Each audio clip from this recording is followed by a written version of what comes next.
are. Don't worry, we've got you covered because it's time once again for Live at Night with Pete Ferrero. I like your beanie. It's cute. Hey, everybody. It's time for Live at Night. I'm going to be joined by a couple of Dustin Diamond's friends shortly. I just wanted to tell everybody that next week on the Beverly Hills 90210 show, in case you followed the storyline of things that I'm doing, we're going to cover Gift Wrapped, and we have the dailies. So we'll be looking at the dailies from Gift Wrap. That'll be Larry and I covering that. So I'm about to get started. I'm going to show an old new ad from the Beverly Hills 90210 store, and then we'll be back with our guests. So check it. We have so much new and exciting merchandise over at Beverly Hills 90210showshop.com. You can get your own Peach Pit shirt or Welcome to Beverly Hills shirt, or oh my god, check out that classic retro Beverly Hills 90210 shirt. Oh, and for you Claire Arnold fans, Pete, you can get yourself a Claire Arnold t-shirt. I mean, we pretty much have everyone and everything covered, from Dylan McKay to Ray Pruitt. I mean, we even have a Roy Randolph shirt. So don't be a squeef. Head over to Beverly Hills 90210showshop.com and get on it. Hey guys, this is really awesome. I am being joined here by Dan Block, the insurance king, right? Yeah, that's right. Yep. Nice. And JJ Garvin. Okay. There was a wrestler, Garvin. Right? Okay, yeah. You guys were great friends of Dustin Diamond. Dan, I just watched you in the Vice special. There was the dark side of comedy. I'm curious, let's start there. For Dan, was that a difficult thing to participate in? How did you get approached about that? Yeah, so I mean, I got contacted by a lot of people, mostly because Dustin's agent was handing my number out, and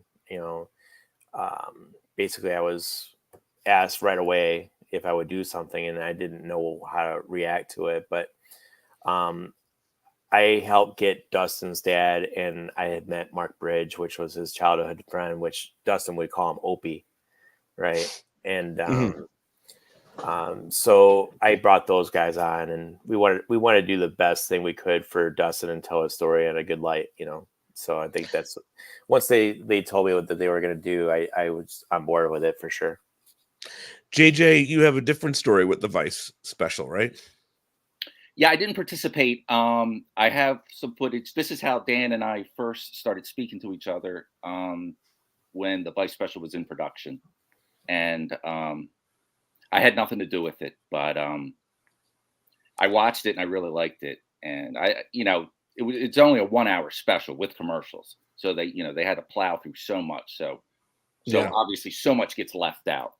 For sure. And especially the era that I knew Dustin, which was after Saved by the Bell, of course. This was in the early 2000s, where he was kind of just doing his indie film phase.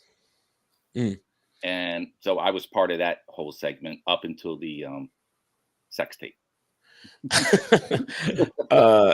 JJ, can I reveal in case anyone from the 90210 audience, can I reveal your identity, or am I Sure. not?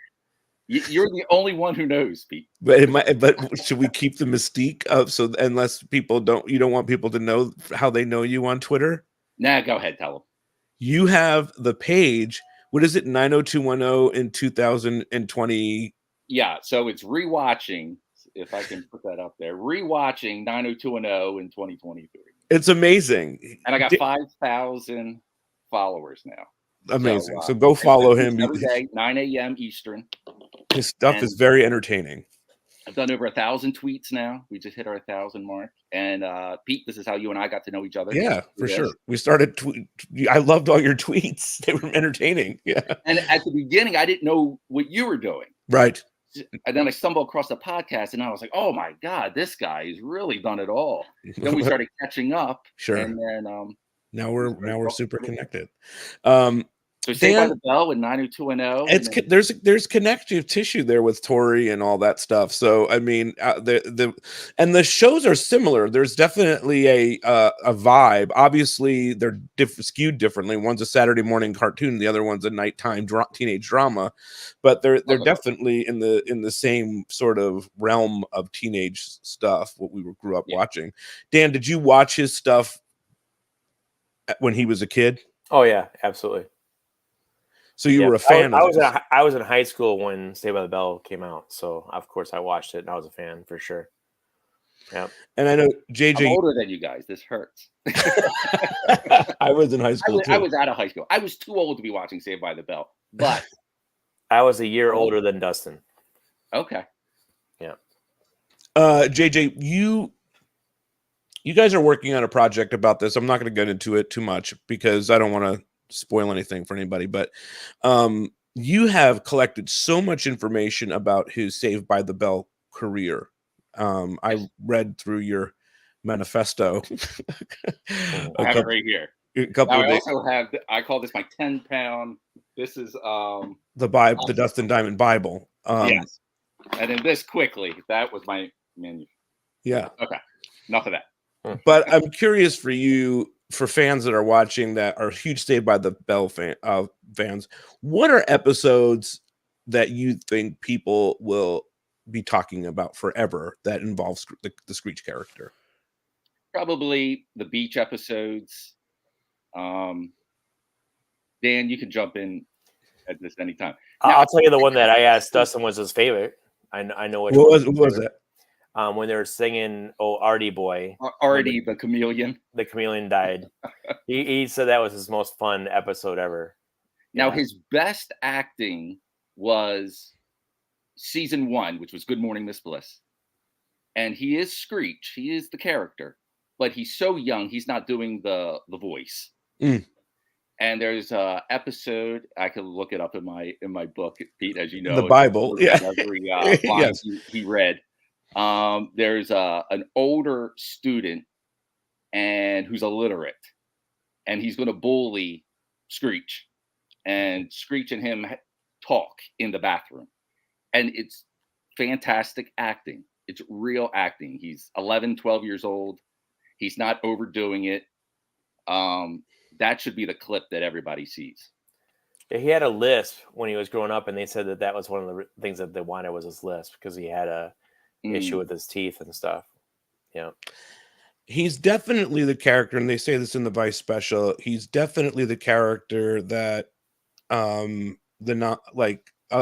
depending on where you were in high school, you can relate to Screech in a lot of ways, right? He wasn't in the main group. He was funny and someone that you'd want to be friends with. I would say of that group of people that were in that class, I would want to be friends with Screech the most and Zach the least, right? Yeah, Zach and Slater the least. Yes, Slater seemed like he's slightly more reasonable to talk to. Zach just is too into himself.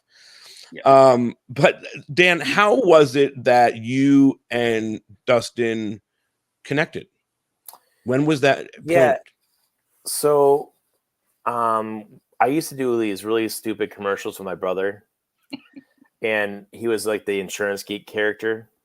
And my brother and I had like a falling out. Like it was, if you never worked with family, you wouldn't understand, but it's kind of difficult. And understatement of the year. Yeah. And then we started growing the business pretty significantly. And I had worked with Michael Winslow, right? Michael Winslow did my, series of commercials for me. And remind everybody who Michael Winslow is. He's the gentleman that can do all the different noises from Police Academy and Spaceballs. Totally. Yeah, and I had started looking into Dustin because I remembered that Dustin had this house in Port Washington, which is about 2.5 hours from my hometown. And is that where you're at now, Dan? I'm in my house, in Illinois. Illinois. Okay. Yeah. And I wanted to bring back that character, and because my brother said that Insurance King was a dead end, opportunity, I thought I would replace the insurance geek or my brother with a real geek, right? And I reached out to Dustin. I sent him a Michael Winslow video, and he loved it. I said, "Look, man, you're 2 hours away. I'd love to come up and get you, and we could start working together." And we hit it off. I mean, I did my impression of Screech. I did my Screech voice, and I pitched him on an ad. And he's like, "Oh, we totally have to do that." And he was impressed with how I was using the word Screech and not using it as his name. Mm. And he goes, "Yeah, you could totally do that. That's perfect." And he liked how I was able to write stuff and get things done. You know, one of the things that I was known with Dustin was if he wanted something done, I could get it done. And that's why he would call me a lot to do stuff. Right. Well, what was it like when you first met him in person? Because I know whenever you meet someone that you know that you like from afar, it's so different once you're around them, because they're normal human beings, obviously. And Right. I'm not someone that I'm totally cool with that. Like I can totally get down with being around someone that's, you know, known for something. But he's iconic. You watched him on TV. What was the first sort of hangout or even phone call? We met at a Culver's by his house. You know, he goes, "Meet me at the Culver's." So I got up there. I was up there, and, you know, getting ready to talk to him and hang out. But, you know, we're the same age. We had the same interests and likes. We, you know, grew up in the 80s. So our music and everything was very similar. And we just hung out. We were talking about what we're trying to do. I explained to him what Insurance King was and what our business model was and my vision of what I was trying to do. And more importantly, he just wanted to get paid, right? He wanted a job. Right. And so I explained how we could do We some all things. have that in common. Yeah. Yes. And he was ready to work. And he was impressed that I was willing to give him a shot, you know? So he's like, you know, "Do you care I was in a sex tape?" Like, actually didn't know you were, you know? And then he asked me about the bar fight. Like, you know what? People get in trouble. They make mistakes. They move on. And that's my client. Right. So I don't have a problem with the bar fight. In fact, I don't have a problem giving you a second chance. That's kind of what I do in my business. Right. Mm. And we hit it off. We filmed the first, he wanted to work right away. And we came up with some stuff on the fly, and we filmed like really fast. And we had so much fun. And then it's like, okay, what are we going to do that again? And then again and again. And we did a lot of filming for sure. And it was a lot of fun. And what was nice is he was only a 2-hour drive, so I can go up and get him anytime I wanted, you know, and we planned around for it. And we became pretty close friends because we were always hanging around each other. Right. And then I started treating him like a real person. And I wasn't, you know, going to the bar drinking and doing stuff with him. You know, it was more professional, and he could always rely on me to do stuff with him. I mean, he's been at my family for Thanksgiving and stuff, you know, like we treated him like family. You know, he was more brother than my brother. And, you know, when I opened up the office down in Peoria, Illinois, I got a 2-bedroom apartment so that he could, you know, bro out, you could call it. I want to come bro out with you. And we watched that Lifetime movie because he had said he'd never seen it before. And I got it, and we watched it in his room. The Saved by the Bell reenactment Lifetime movie, right? Yeah. Oh yeah. And so they made a 90210 one too. Yeah. Really? Yeah. It was based off the book that he didn't write, right? Or he claimed he didn't write. And we watched it with him, and it was really interesting watching it with him. And then, you know, when they're doing the physical comedy stuff and reenacting some of the things, he goes, "You know where I got that from was Buster Keaton from the silent movies." You know, I loved Buster Keaton. So when I was young, my dad would have me study comedy, like old black and white, you know, silent movies. And Buster Keaton was my favorite. So a lot of the stuff that I was doing was physical comedy. You know, I was basically impersonating Buster Keaton. And that was intriguing to me. You know, we started talking about all that different stuff. And he talked about going to the Playboy Mansion when he was a kid, and, you know, just all these crazy stories. And I exchanged some stories with me as well. And it was a good time hanging out with him, for sure. Here's that unauthorized. It's all of them. When you get the DVD, Oh, they did a Melrose Place one too? Yeah, no, Full House, 90210. Well, I'm just so curious, how interesting could the Full House story be? Like, what was going on backstage there? I don't know. When you come over, I'll give this to you. Oh, I would love to see that. Maybe I'll do a deep dive into that world. Nice. JJ, you made a movie. Yes. And that's how you met Dustin? Yes, that was my first independent film. Before getting into documentaries like you do, Pete. Mm-hmm. It was a screwball comedy. It was called 13th Grade. And we were looking for someone who would be someone who would come back to school, who was much older and fall into the world of rap. It was completely ridiculous.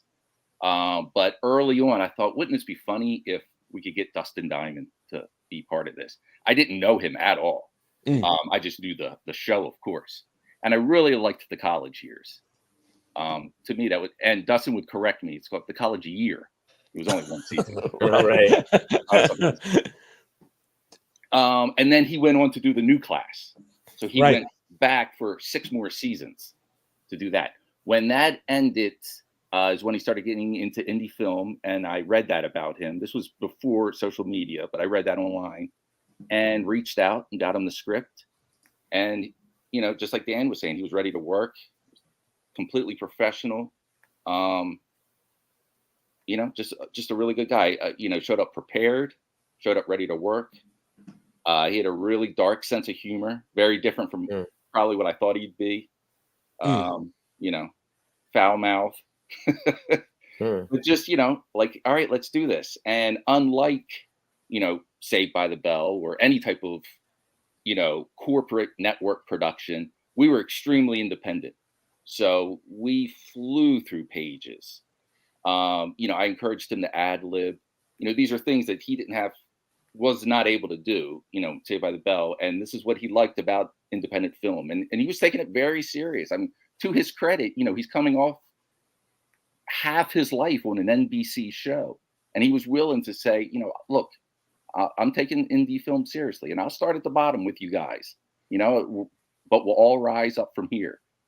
And, the Kevin Smith film Dogma, he really related. He had once told me this. He really related to the Jason Lee character. So if you ever go back and see that, he had the horns, if you remember. And I remember him saying to me, like, oh, I'd have killed that performance. Like, that's what he was aiming for. He wasn't looking to be the big celebrity. He was just looking for good parts. Did you see him in Your Pretty Face is Going to Hell with the horns?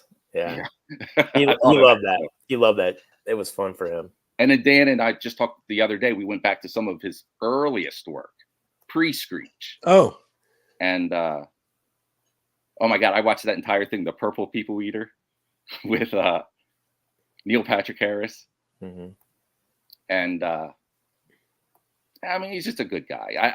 And now here I am all these years later, and I'm backtracking and I'm going through all the footage that we had collected when he was, working on our film. And yeah, I just really missed the guy. I mean, he was a professional.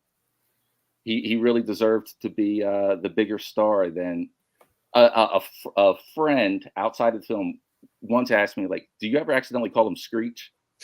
I almost just did. Not at all. Oh, Not really? at all. Yeah.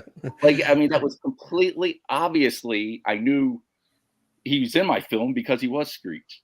The second you see him, that's over. He didn't like being called Screech. He didn't. Yeah, well, I don't blame him, but also I wouldn't do that anyway. Now, people did. We would be walking down the street, which is kind of weird. Like, why would people even think that was really him? And be like, "Hey, Screech." Really? Yeah. People would walk up to him saying, "Hey, did anyone tell you look like the guy that played Screech?" He goes, "Yeah, I think I'm wearing his underwear." Well, he had some answers. Mm-hmm. Melissa says Screech was the heart of Saved by the Bell. He didn't have a hateful bone in his body. You sent me a little clip, JJ. I'm going to share. This is something. You can tell me what it is after I play it. Okay. Say your name and your age. I'm Dustin Diamond, and I'm going to be 26 on the 7th, which should be what? After midnight tonight, 3 days. 4 at the moment, though, so I'm still okay. This is some raw footage of him, some time you spent with him, right? Yes. That's my crew. That's my wife right there. That's Ty Parquet, who went into Sundance with me. This is great stuff. Yeah, and there we are. That was the first day of filming. This is his first shot on 3 my words, set. Barbara. Not frickin' interested.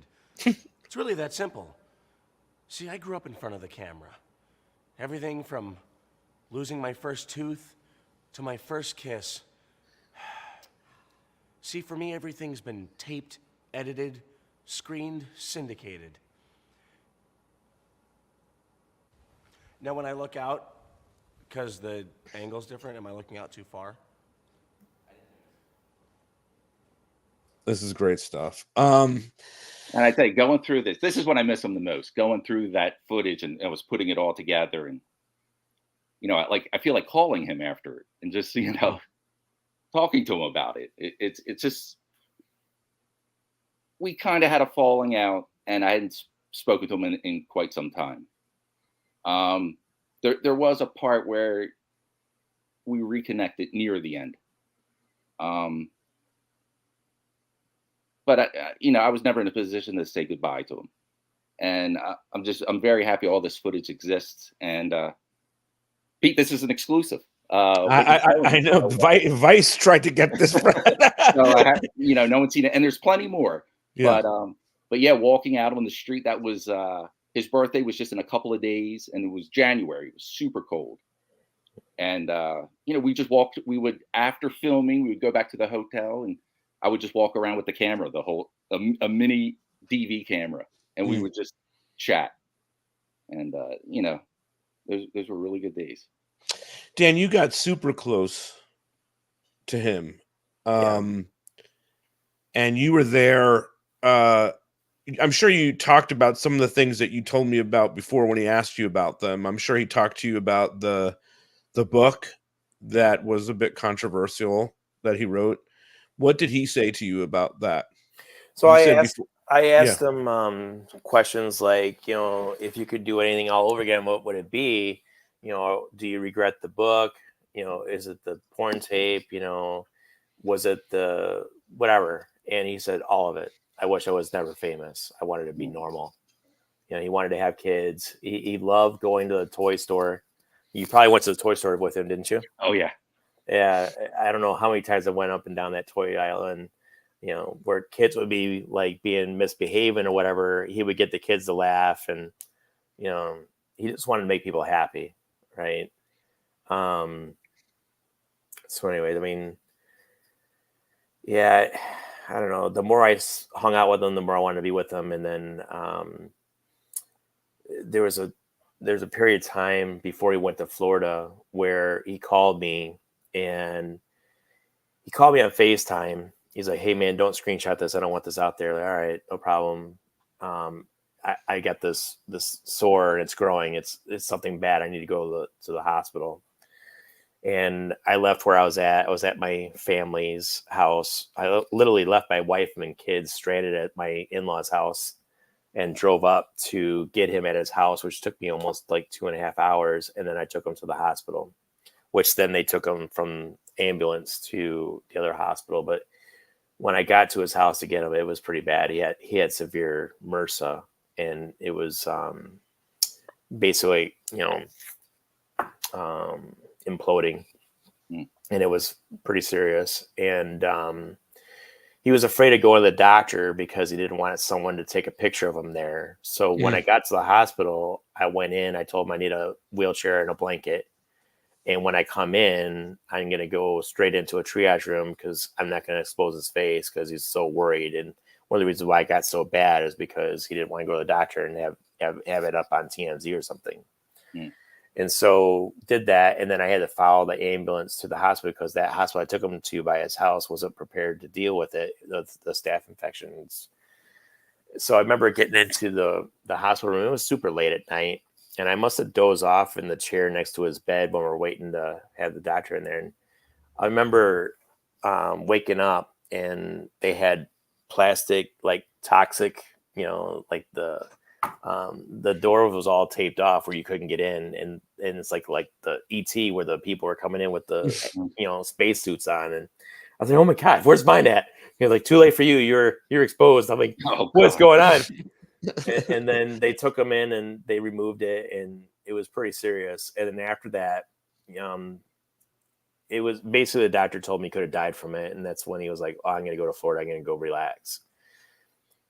When we left Florida, we tied up some loose ends, made sure the house was paid and bills were paid and everything else. And one thing I didn't check was, well, for one, I didn't have a key to check up on his house and stuff. But he was down in Florida for a couple of weeks, and we had that really bad cold weather. And I happened to be up by his house because my kid was playing hockey, and it was right by his house. And I asked if he wanted me to go check up on it. And I noticed that on the second story level from the bathroom, the entire side of his house was covered in ice. So he had frozen pipes, and everything in his house was like gone. And then he called someone over to the house that had a key so I can get in there and see how bad it was. And his whole house was destroyed. And it was only a couple weeks. So when that happened, Dustin had lost all of his childhood memories into like a child storage locker. He didn't pay it, and they got bought. And so all these pictures online from his childhood, that's from someone trying to expose it and try to profit from the sale of the items that were found in the storage locker. And Dustin was really distraught that he was going to lose everything again. And he just stayed down in Florida, and it was never the same. I wish I could have talked him into coming back. I tried to get him to come back so you could see how bad it was and stuff. But even so, I mean, this is right after the Thanksgiving. I was like, are you sure you want to go down there? Everything's going in line. We're getting things fixed for you. Things are getting to look better for you. And he just wanted to go and have some fun in Florida and relax a little bit. And that's when things started to fall apart on our end. In the documentary on, or whatever you want to call that, the show, the Vice show, they said that when Dustin went through very hard times, and that you helped him with his house. I did, yeah. So, it was weird that he would always ask to get paid cash. Like, dude, I'm not a cash business. I can't pay you cash, Right. But what I would do is I would write him a check and take it to my bank. And as long as he has his ID and his fingerprint, he could cash the check. And so then that was his cash. And what I found out is he had, well, in working with him, his car wasn't working anymore. So when he got that first residual check from Saved by the Bell, he bought his house, the down payment of the house. He bought a Ford Expedition. And this is not here. This is in LA, this house, or is this? This was in Port Washington, Wisconsin. Okay, that house. Yeah. Mm-hmm. This was from the residuals from the syndication and stuff like that. Dan, did he have a house in LA, or he just rented? He had a California house, and he lost that, and then he moved to Wisconsin. From what I understand is he had a band called Salty the Pocket Knife, which he had an obsession with pocket knives. In fact, he gave me a pocket knife as a joke gift. And which I'm friends with Todd Bridges too from Different Strokes, and he's like, he gave you a knife? I'm like, yeah, it's my name. I showed it to him. He's like, what? He goes, I should go get you a gun then, huh? I was like, I don't know, man. And anyways, it's kind of weird, because of the whole stabbing and yes, I'm going to ask you about that, but yeah.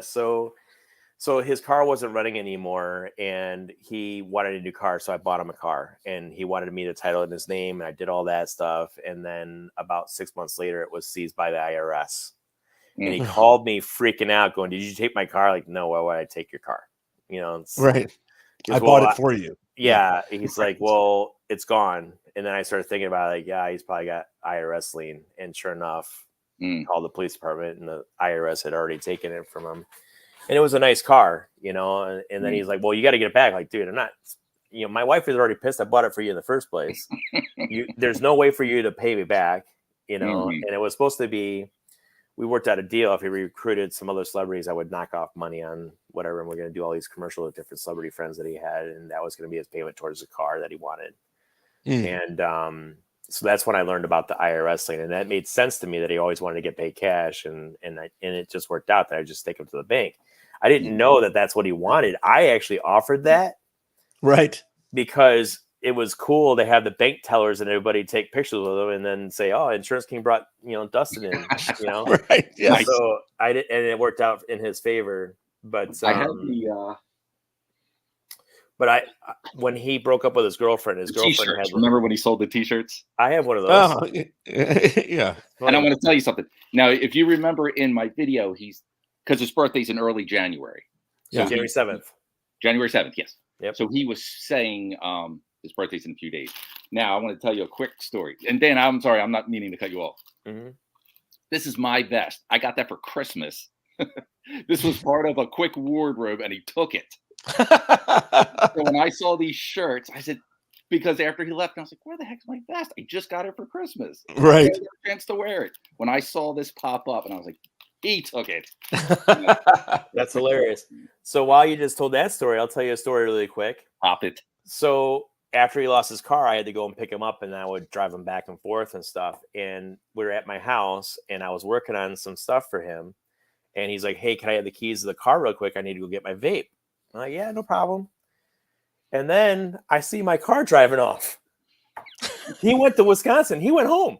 Oh, my God. So he took my car. Yeah, it's funny. Wow.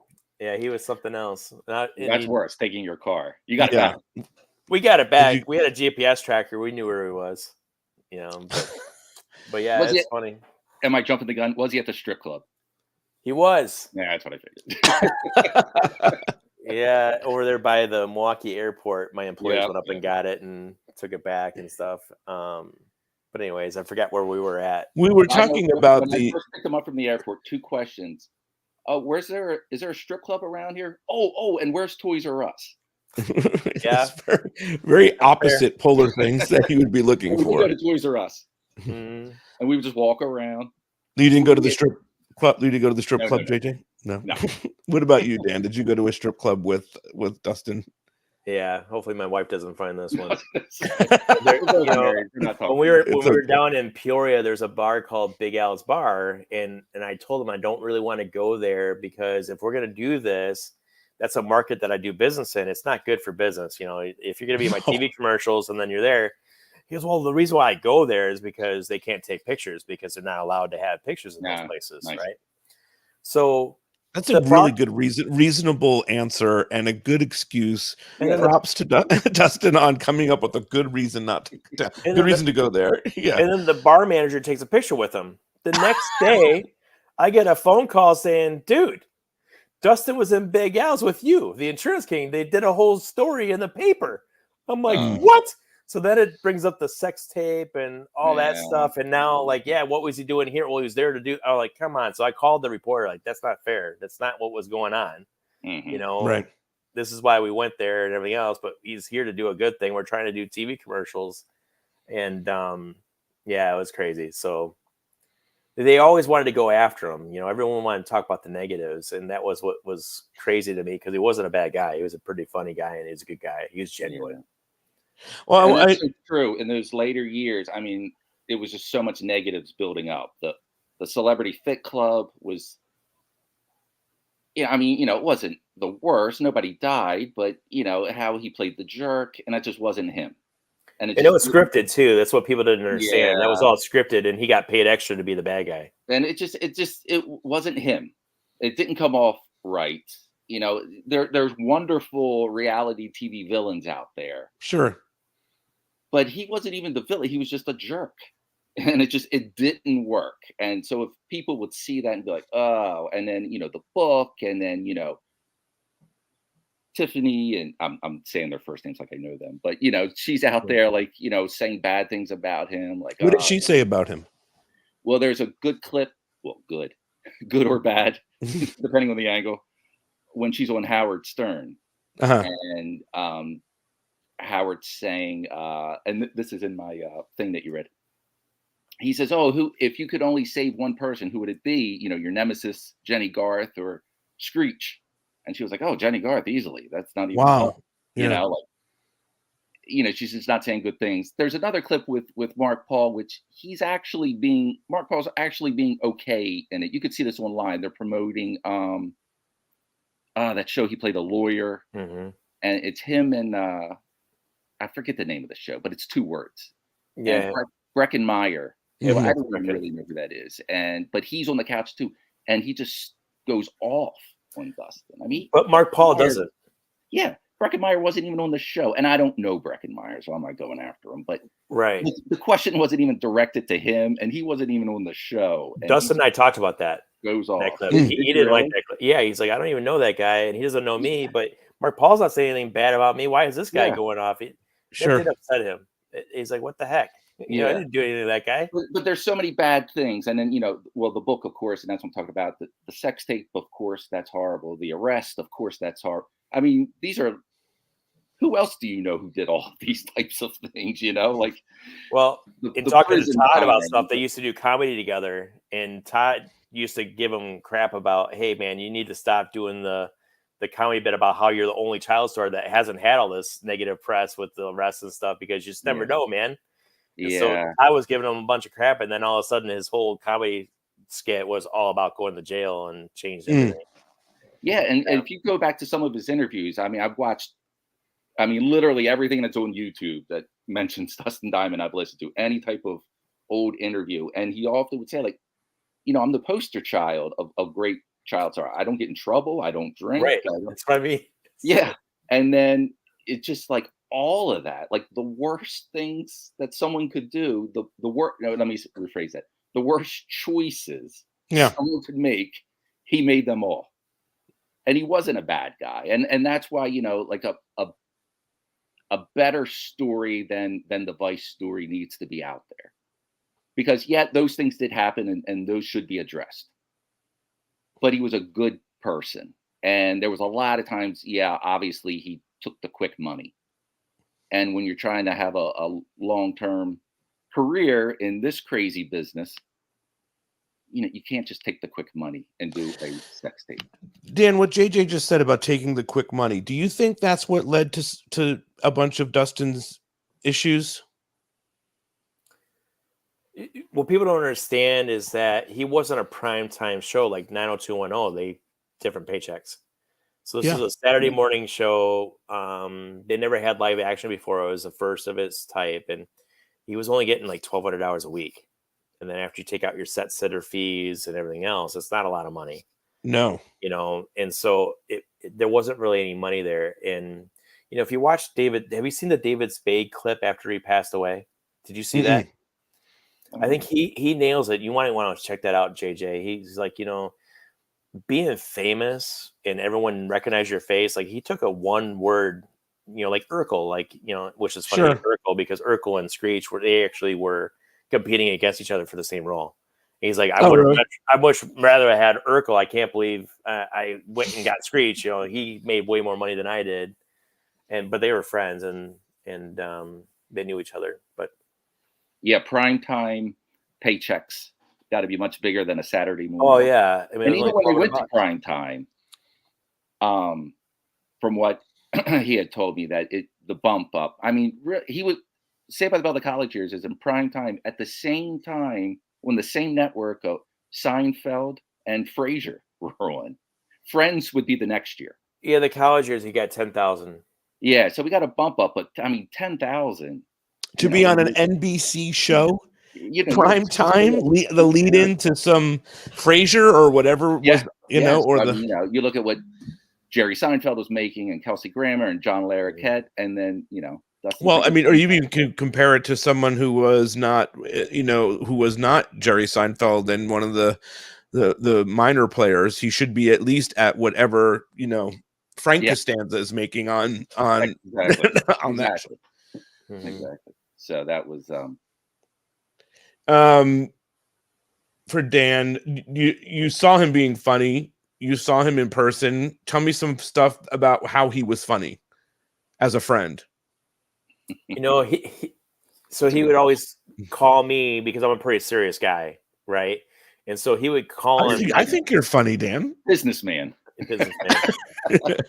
Yeah, and so he would always practice jokes on me, and if he can get me to laugh, he knew he had something, because I wasn't, because I'm always busy doing stuff.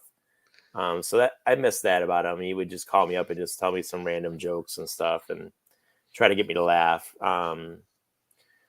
The coolest thing we did was when we went out to go see his dad. So he wanted me to take him out to California. I took him to the Saved by the Max I did this free meet and greet with Dustin, and he did autographs and all that stuff at the restaurant. It was fun. People had a lot of good time. It was the only time he'd been there. And then I took him up to go see his dad. And on that road up, he gave me a cookie, and it was laced. And I've never had one of those before. So he's like, you do realize the drive to Reading was like 6 hours or maybe more than that. I don't even remember. And I was like, no, I said like 45 minutes. He's like, and it was a great blast. I mean, we exchanged, we kept playing different music, and we were trying to play different periods. So we started out in the 70s, and he would pick a song. I would pick a song. If I could name the song, then I got control of the next song. And we played that game for hours, which to me only felt like 45 minutes. I dominated the 80s, which was a shocker to him. Nice. Nice. But yeah, it was a lot of fun, just hanging out and broing out, as he would call it. But yeah, he's just wanted to be a normal guy, man. He appreciated just treating him being normal. I wanted to ask you about that. You alluded to before always having to, and they talked about this in the Vice thing too, always having to worry about, I don't want to say TMZ specifically, but that type of reporting, always taking pictures of him. Did you ever encounter that when you hung out with him? Where people would take pictures of him? Oh, that and then all the time. And did you encounter sort of him talking to you about how he felt about some of that? So I never seen him turn down an autograph or a picture. He would always oblige a fan, and he would tell me the reason why I do that is because it's you rude to one fan and the whole thing knows that you're a jerk. With the exception if he's mid-bite and he's eating something, he would tell people, I like my food warm too. So if you, let me eat my food first, and if I'm still around afterwards, then come over and do a picture with you, whatever you want. So just stuff like that. He was always cool. Did he express that he was worried about the press? Yeah, I mean, he flat out told me the reason why he didn't go to the doctor is he didn't want to have TMZ, and so when the news came out that he was sick with cancer, I was actually at the hospital, and I was waiting for my Uber to take me back to the airport. I went down there to assist the situation, and on the way back to the airport, I got a phone call from TMZ, which I had just made TMZ for the first time because I was working with the Tiger King characters, Saf and Rinky, and I just did a Tiger King spoof, and I happened to be with Saf and Rinky when Carl Baskins got voted off of Dancing with the Stars to the Circle of Life, and I built my logo around the whole idea of a few years ago, Disney's Lion King was out, and those people would be driving someday. So I was like, this is serendipitous. And that's when we finally made TMZ, and Dustin called me upset that he was going to lose work to Todd because of the TMZ thing. And he told me he hated TMZ. So I got a phone call from TMZ. Real quick, you said when the news that he had cancer came out, you mean family had told you that he had it. It wasn't out in the press yet. It wasn't out in the press yet. And so here's what I was telling you. Yeah. I got a phone call from TMZ trying to confirm the cancer. And I was like, oh my God. So I called his agent, and I got the agent on the phone. The agent's like, hey, I got TMZ on the other line. Like, what the heck is going on? So the agent didn't even know. No, the agent, he knew I was there to assess the situation. Got it. And Justin was asking me to do a GoFundMe page. Like, I'm not going to do that because of the house situation. So, correct. I'm not going to do that. So I sent money to his girlfriend so she can take time off work because be with him. I was with him with MRSA, and he was being kind of a baby about having the MRSA. I could only imagine what he was doing with the cancer, so I wanted to make sure that she could take some time off of work and be with him. So I sent her money right away. And then he asked for more, and I was like, I'll help you. I don't think we should do the GoFundMe page, but I wanted to go down there just to make sure that it was what we thought it was going to be. And we didn't know yet. We knew it was bad. But anyways, on the phone with TMZ, and I never had this situation before, it was a pretty crazy situation to be in. And he's like, look, we got a picture submitted from the hospital. He's got this huge tumor on his throat. It's stage 4 cancer. Like, we don't know that yet. And I called his agent. So he's like, we need a couple of seconds. And he's like, look, you don't have time, because if someone's submitting this, trying to get paid for this picture, they're probably sent to other people. So I'm like, well, what do we do? He goes, you have to confirm something to us or give us something so we can run the story because we're going to run the story. So what I imagine happened is a tip came in. They gave out the tips to everyone who can confirm it. I got a phone call. His agent got a phone call. And they're trying to call the people to confirm it.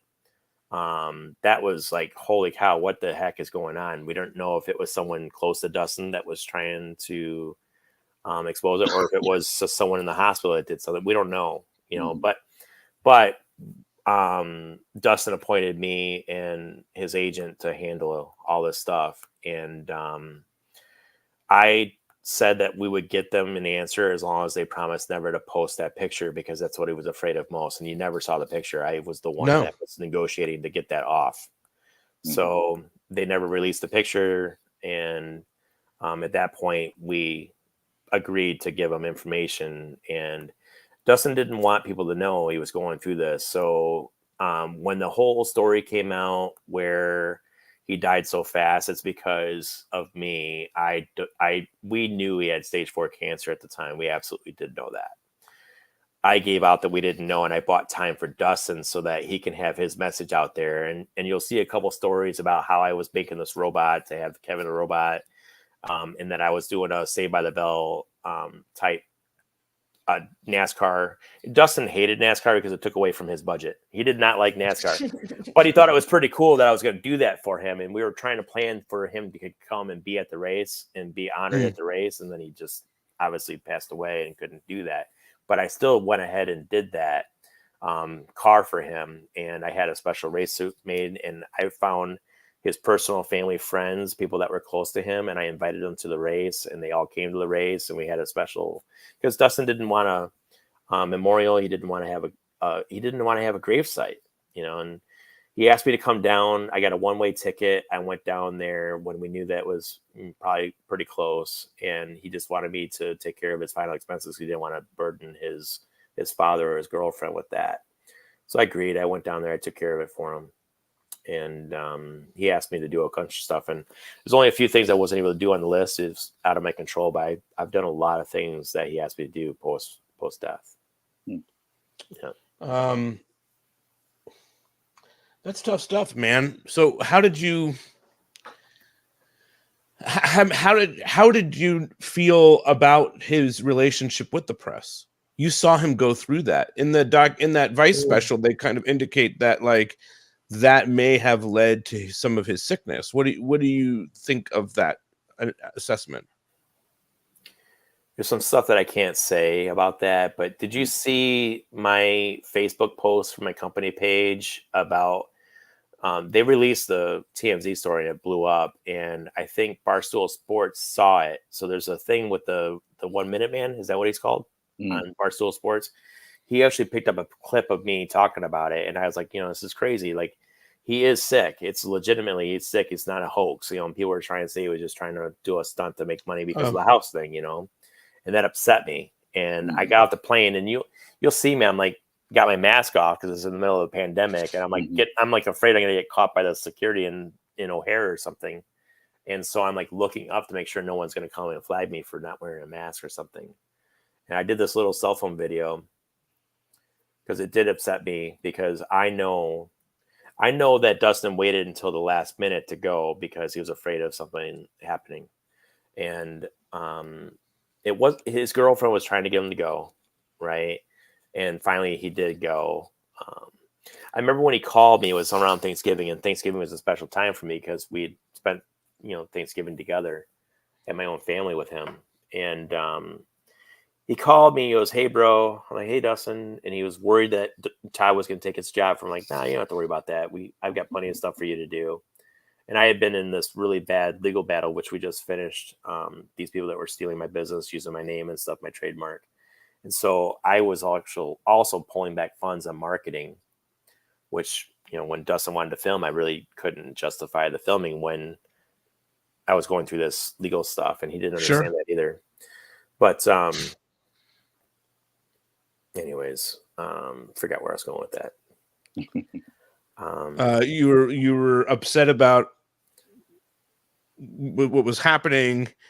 Yeah, and we were talking about Chicago and the pictures, the TMZ and stuff. So yeah, it did upset me a lot because I knew it was real and people were trying to say it was fake. And then when he died so fast, you know, I reached out to a couple of his friends from the show, and he wanted to talk to a couple people before he died, and they didn't reach back out, which is kind of crazy. The only one God. that, you know, I know that Lark called and left a voicemail. And Lark, if you watch this, I know I messaged you a couple of times, let you know, but he did get to listen to your message, and he was really appreciative of that message for sure, Lark.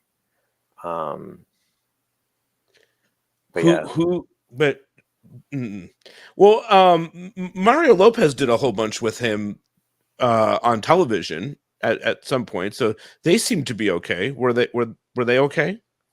Yeah, Dustin told me after his death to reach out to Mario and give him some exclusive stuff because he was there for him after the bar fight, and Mario was always there for him. And after I shared some things with Mario, he's like, "Oh, you're like his guardian angel brother." I'm like, "Yeah, you know, Dustin was a good friend of mine, and I took care of him." And then they invited me out to the show, you know, the reboot. I was out there when they did the Screech episode, so I was there for that, and I got to see the cast members, and they didn't know I was there until the end, and I got to meet everybody except for Lark. Lark had a pretty emotional day when they were filming that. She had to go to makeup a couple times. She was crying. She had a hard time doing that scene. Yeah, they handled it well. That was a really good episode. You mentioned we were talking about the book earlier, and you joked that he didn't actually write the book. Yeah, so he told me that he let a ghostwriter take care of the book, and he submitted it, and they just ran with it and made up some stuff. There was some things that were pretty real, but I've heard from some other people you can't really defend him on that stuff because some of it may have been real. So I don't know. I mean, this is before me anyways, right? So yeah. I was like 2017 and on, so I wasn't around for the earlier years. There is a really good chapter in the book about his obsession, if you will, of being Shaggy in the live action Scooby-Doo. I mean, he really had his heart set on that and went around town pitching himself. This was before Sarah Michelle Gellar and her husband did their version. Right. And he was supposed to be in that. Yeah, he had gotten the endorsement of Casey Kasem, who was the original Shaggy voice. That's because he trained him how to do it. Yeah. I didn't realize that Casey Kasem was the original Shaggy voice. That's super cool. Yeah. Yeah. Because remember, Casey was on the show, Saved by the Bell, quite a bit. And I have a picture of it. This here's another exclusive. Now there might be a reflection. Oh, that's so cool. Yeah. And what he had original artwork drawn up from the original creator of Scooby-Doo. These guys have all now passed, all of them now. But you know, this was something, and this was written in the book, and it's well done. This is when you know, like, parts of the book were true. Yeah, I would agree with that. Was probably true because we had a conversation about that, and he was pretty upset about Matthew Lillard getting the spot. And so Matthew Lillard, and he just said, you know, there's ups and downs in Hollywood. I'm paraphrasing, but you know, he's like, that one still hurts. He would always call it Holly weird. Yeah. And of course, you know, like anything, Pete, you know, you're in the business too. You know, you don't get any part you wouldn't go out for, no matter how bad you wanted. But he probably would have been perfectly cast for that. He would have been an amazing Shaggy. He would have been good. And I just want to go back to something real quick. That show I was talking about was called Franklin and Bash. Oh yeah, I've got a couple of messages popping that up. Yeah. And that was the interview. Look it up on YouTube. Dustin Diamond was the heart of Saved by the Bell and a big part of my childhood. Sorely missed. It's the same with Luke Perry's passing. Both Saved by the Bell and the original Beverly Hills 90210 have lost both. Yeah. Justina shares a birthday with him. Was always happy to share the day with him, and Melissa agrees that he would have made a great Shaggy. You were there for him in the end, Dan. Yeah. How difficult was that? You talked a little bit about that. By the way, I thought the Vice special was wonderful. So I don't know how you feel about it now after looking at it. I think everybody, if you're watching this, should check it out because it's really great and I think well done. And I don't think it necessarily paints him in a negative light. I mean, I think some of his choices are exposed in the light. You know what I mean? But like, I don't think it's there's definitely some redemption at the end of it, I think. So I recommend that. But you were there in the end. Yeah. So once they released him to hospice, I was allowed to go up there because with COVID, they had to basically quarantine you for 2 weeks. So because I flew in from a different state, they wouldn't let me go up and see him. But when they were sending him home to die, that was a different thing. Then they let you in. And so it was a different time around the second time I went down to see him. So I had solicited some fan mail. And people were sending in fan mail. So I wanted to go up and read some fan mail to him. So I had already pre-screened it. And we got a lot of these, you're a sinner and now you're going to die. You're going to pay the consequences. Like crazy stuff. Like, oh my God. That's fucked up. Oh, totally. Like, so I had to pre-screen everything because I don't want him reading this stuff or whatever, And I mean, that's a fucked up letter just in general to send someone. And it wasn't just one person that did that. It was really weird. Dude, not even a tweet. So Somebody fucking weird. Mailed it, put a stamp on it. And dude, there is such a fucking bizarro reaction to celebrities and what they played on television. Like, stop doing that. If you're someone who does that, just stop fucking doing that because it's really weird, especially at the end of someone's life. Like, right. Get a grip. There was a tweet from Paul Rubens that he wrote this really sweet post about how he was going to send a letter and hope that he got it. We never got it. So I think it got intercepted in the mail somehow. Someone got it. They saw what it was. And, it was addressed to Dustin Diamond at my office. And it was from Paul Rubens. So we never got to see that letter. But I did get an autograph from him because I reached out to his people. And, so I wanted to bring some letters to him. There was a couple people that wanted to talk to him that hadn't been able to talk to him. You got to understand, the day before I flew down, it was pretty emotional for me because, we thought he had 6 months to live. He was very hopeful he was going to live longer than that. And then it just turned on him. And he called me on the Thursday night before he died. And he goes, "Hey, bro, when are you going to come down?" Like, well, when can I come down? Because last time I came down, I couldn't really see you. He goes, "Oh no, I'm home now, bro. You can come down now." Like, "Oh, I didn't know that. You never told me you got released from the hospital." He goes, "Yeah, I'm home." I'm like, "All right." So how you feel? He goes, "I feel really good." This is right after his chemo. And he goes, "My dad's coming down. It'd be really cool for you to come down and be with my dad and see you again and with him. It'd be cool to hang out." Like, "Yeah, let's do that." And I was working on some legal stuff for him, working on couple things. It was hard to do because is he a resident of Florida? Is he a resident of Wisconsin? It was kind of a mess and trying to figure that out for him.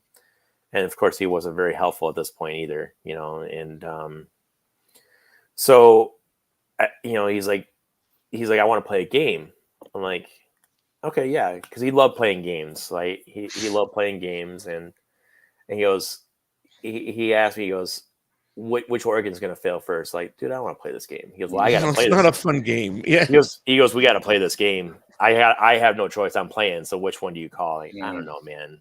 I guess lungs." He goes, "That's a good choice. I pick kidneys." Like, whatever. It's so morbid. Very dark sense of humor. It was so warped. It was so warped. And then he's like, "Hey, my dad's on the way. He just called me. I got to go." And that was literally the last words that he spoke to me. A couple days before he was done with his chemo, he called me at 2 a.m. and he goes, "Dude, I'm Duder." He would call me Duder. "Hey, Duder." I'm like, "Hey, what's up? It's 2 a.m. How you feeling?" And he didn't have any mumbles at all. I was like, "Wow, I can really understand you. Like, oh my God, you're like wide awake. You feel good." He goes, "Yeah." I'm like, "Dude, I'll get a piece of paper. Is there things that you want me to do? Let me know because I can understand you. You're not like drugged up on morphine and stuff. I can understand you." And I was like floored. So I sent my son. I was traveling with my son for hockey. We were in Omaha, Nebraska at the time, and he was on Eastern time zone. So, anyways, I sent my son to go with another family because I knew he might be calling me, so I could take the late night calls and not interrupt my kid's sleep with hockey. And he goes, "What's worse than being a comedian being on your deathbed and being heckled by your only nurse?" I'm like, "No, what, how bad is it?" He goes, "It's the worst thing ever. Like, you don't understand." I was like, "I could be worse." He goes, "How could it be worse?" Like, "You could be Gary Coleman." Dude, he died laughing. He was like, "Oh my God." And then, he's like, "Well, that's the joke I told the nurse and she didn't think it was funny." Wow. Wow. So yeah, it's funny, So, and with me being friends with Todd, Todd, if you're watching this, I know you didn't appreciate that joke, and I never appreciated that joke either. I told Dustin, that's a messed up joke. Don't tell that joke. But he said that multiple times. So if you knew of Dustin, I'm sure you've heard that joke before too. Because he always had bad luck, and he was like, "Oh, it could be worse. It could be Gary Coleman." Jeez. Yeah, yeah, It's a he's good silly. one though. Yeah, but the next day, I got a phone call in the morning that his kidneys were failing, and so he won the game. Yeah, he did win the game. Wow. Sad. Yeah. But that was the last time that you spoke to him. It was, and then on Sunday, his girlfriend sent me an audio of him not being able to breathe, and that freaked me out because I've got asthma, and I'm like, oh my god. And then I came straight to my office. I booked a one-way flight, and that was it. I was like, okay, I'm going right now. My wife didn't really want me to go down because it was pretty emotional for me, and I like, you don't understand. I'm going. He wants me there. I'm going. So I get there, they bring me right up to his room. I brought these great list of cards that I wanted him to see. I started reading some to him, and he grabbed my hand. He was in a daze. He didn't really say anything to me, but he smiled when he saw me, and I started reading these things to him. And then Todd asked me what was going on because Todd and I are pretty close, and he wanted to talk to him one last time. So I called and put him on speakerphone, and Todd got his chance to say goodbye.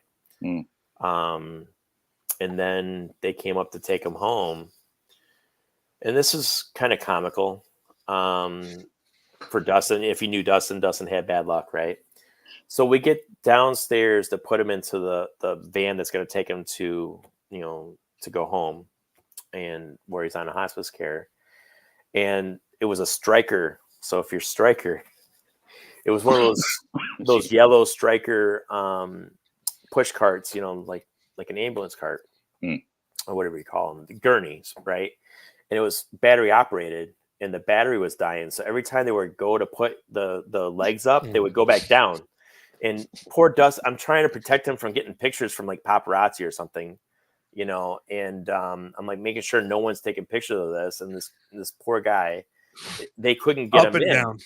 Up and down. It was embarrassing. And he was like laughing. He's like, can't breathe. And he's laughing. Like, of course this is happening to me. Like, what is wrong with you, God? And he's like, time it. When I push it in, pull the battery out, and then the legs won't go back down. So I'm like, this is crazy. This is unbelievable. And then we get him in the van, and then we go home, and obviously they had the red and blue lights, so they got to the place before we did, and we were following behind him, but he got to run the red lights and we couldn't. And then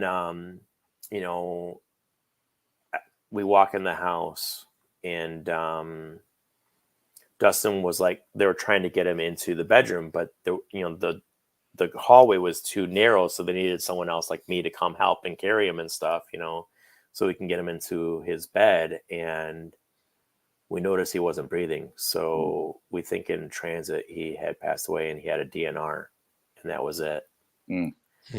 Yeah, it's crazy. So I made a phone call to a couple close people, and then we did let TMZ know, as we promised them that we would do, after we had confirmation. So, and then I made sure that there was no pictures, there's no leaks and all that stuff. And I was in control of everything at that point until he got to the funeral home, and no pictures ever made it out. So I did what he asked me to do.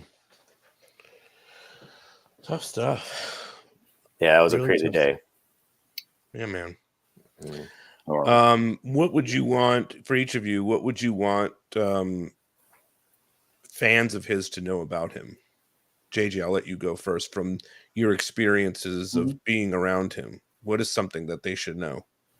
He was talented. He was prepared. He was hardworking. He wanted to make people laugh. And for you, Dan? He got his start entertaining his older brother, who passed away at a very early age, and so I don't think people know that he got his start trying to make his brother, who was dying, happy. And it's kind of sad, but when he was in his down and out, he was always trying to get a laugh out of everybody. He just wanted to make your day better. So even though he may not have had the best time, and he was in the worst place he was at, he always sought laughter. Yeah, and that's true. He had a lot of death in his life. He lost his older brother when they were very young. He lost his mother when he was a teenager during the New Class years. He lived parts of it, just a really sad life, People probably wouldn't laugh at him as much as the Screech kid if they knew that. You know what I mean? Taking cheap shots at him. Oh, I know what you mean. Yeah. We didn't have the social media and the TMZ back then, so probably a lot of people didn't know about, his family situation. But, it was tough. And yet you wouldn't know that by seeing him on screen, because he was alive, he was funny, he was goofy, sometimes dumb, but, he was just making people laugh. Yeah, he wanted to live. When he called me on that Thanksgiving and he told me he was sick, I was like, "Well, is it MRSA?" He goes, "No, it's worsa." I was like, "Oh, really? Okay, show me a picture." He goes, "Okay, I'm gonna send you a picture, but this is more than a pain in the neck," and it was a really large tumor. And I'm like, "Oh my God, are you okay?" And he's like, "No, it's bad." But he was trying to make a joke. It's worsa. That's good. Yeah, it's worsa. Yeah, I'll never forget that. That's good. In front of that show, it's a comedy, right? But there's an authenticity in his performances, right? Like you feel what he feels. Yes, it's funny and it's humorous and whatnot, and he's joking around, but there's a great vulnerability in his performances as well. Sometimes when he has something happen with one of the other characters that's a little bit more sadder or whatnot. And I think that he was a really talented actor. And it's a shame that some of that stuff, followed him, the trouble and all that stuff, because he should have been, we live in a different time now. It's almost like, if you were in a streaming show, and if Saved by the Bell was a streaming show, there would be no reason for him not to be able to do some other show. He did that show, and actors don't really get pigeonholed like they used to, right? But in that era, if you were Screech, and that was it. Like now in the days of reboots and new shows and new versions and Karate Kid looking at the villain as like not as bad, it's like maybe there was some world in which Screech could have or Dustin could have done some other things, And just the fact that he wasn't included in the reboot, I hadn't he talked to was him going in a to long be. time, and I just knew how much that would have hurt. He was going to be. I can tell you that Mario was actively trying to get him on the show for the second season. Absolutely. Yeah. I know that for a fact. Well, that's good. He should have been on it right away, but that's good to hear. I mean, it's good to hear that he was getting back into the club. I mean, I don't mean to put it that way, but he was as important as everybody else to making that show, if not the most important in some ways, because there's only so much jocks and cheerleaders that you can get excited about. You need someone that's relatable and someone that we all want to see do well. Any stranger and say Saved by the Bell, Screech, and they'll say Screech. They're not going to say. I mean, Zach. Sometimes it's across all different age groups. I've seen grandpas and grandmas in their 70s that knew who he was, and I've seen 4 or 5-year-olds. I mean, and everywhere in between, people knew who he was. Yeah, I mean, it still lives on. There's Uno cards in Target right now that he's on. I have a set of those. And he does marathons. I mean, and I'll often turn it on and see it, and just I forget I know him. I forget he's gone, and I just watch the show, and it makes me laugh. Yes, it's stupid. It's ridiculous. He was cast in the Monster Squad, but they cut him out. Oh yeah. I want to see what he did. He went to the premiere and didn't know he was cut. Yeah. Yeah, that's crazy. That happens. I mean, but I mean, he's done some good work. Or no, I'll rephrase it. He's done some great work, and it'll outlive us all. That's true. And it's just unfair. He was 44 years old. It's just unfair. we can do this, and I hope you guys make the documentary about this at some point, about his life and who he was. I'd love to see that happen. Dan, I don't know Dustin. I never met him, but as a fan of his, and I'm sure I'm speaking for other fans, thank you. Thank you for being a big part of his life.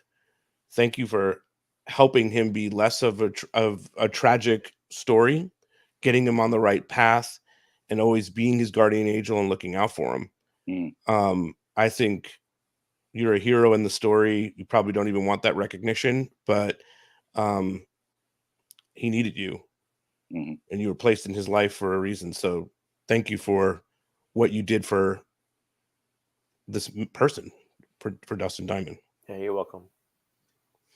All right, guys, this has been great to catch up and get to know the real man and the real person. Maybe we'll do it again sometime and share some more fun stories with some more of his friends. Awesome. All right. Sounds good. Thanks, Good to guys. see you guys. All right.